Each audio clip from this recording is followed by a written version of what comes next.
Nous arrivons à présent à la page chronique santé du jour. Elle s'intéresse aujourd'hui à la neurologie pour parler de l'épilepsie, la maladie neurologique la plus répandue après la migraine.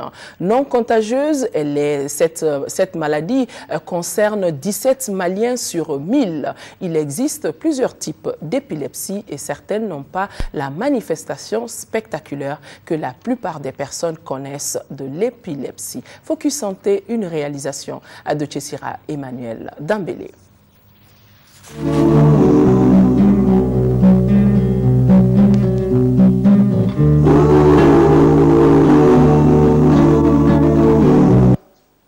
De l'épilepsie, la plupart des personnes ne connaissent que sa manifestation spectaculaire. Un patient qui s'agite, tombe, bave et perd connaissance pendant un bout de temps. Mais ce type de crise n'est que l'une des manifestations de l'épilepsie.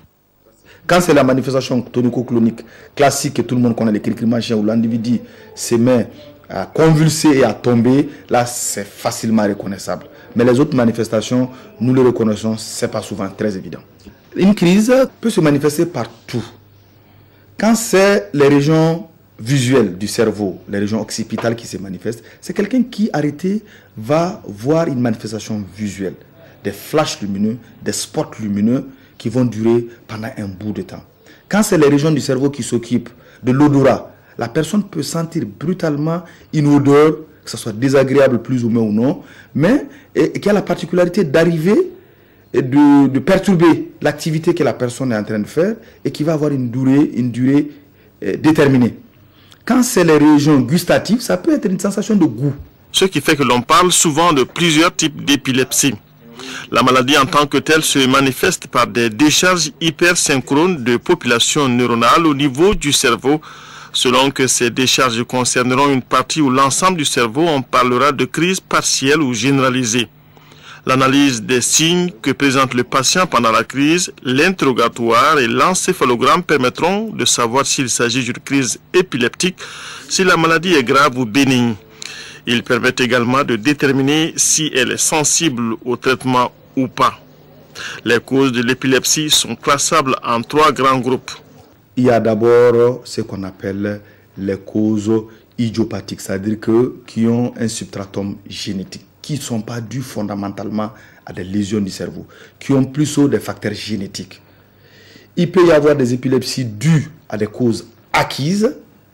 Dans notre contexte malien, il faut rapidement insister sur les conséquences périnatales, les accouchements des enfants nés dans des conditions difficiles, des séquelles de méningite, des séquelles même de paludisme.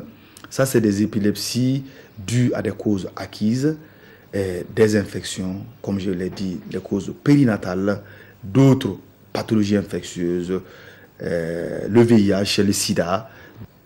Et il y a un 3e groupe d'épilepsies qu'on appelle les épilepsies cryptogéniques, pour lesquelles, pour le moment, la science n'arrive pas à savoir.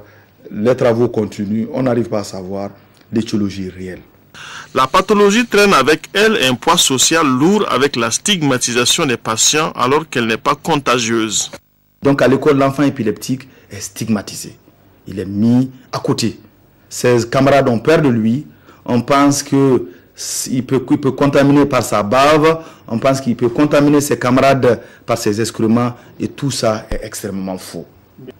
L'épilepsie n'est pas une maladie contagieuse et l'épileptique n'est pas dangereux. Au Mali, environ 17 personnes sur 1000 seraient épileptiques et la maladie est plus répandue en campagne qu'en ville en raison de l'incidence des maladies infectieuses et des complications liées à l'accouchement. Pour cette maladie qui n'est pas une fatalité, les statistiques au niveau mondial parlent de 12 à 13 cas d'épilepsie pour 1000 habitants. L'épilepsie, c'est guéri. Dans un pourcentage extrêmement élevé, on dépasse largement les 80%. L'épilepsie est une maladie curable. C'est vraiment un modèle de pathologie qui exige une collaboration. Une collaboration entre enseignants, entre les autorités sanitaires et même entre nos camarades, nos collègues tradithérapeutes. Le traitement, il est médicamenteux. Il est médicamenteux. Nous avons ce qu'on appelle les 4 grands médicaments. Les classiques, c'est que nous appelons dans notre jargon de neurologue. Et tous ces 4 médicaments sont disponibles au Mali. Tous ces 4 médicaments sont disponibles au Mali.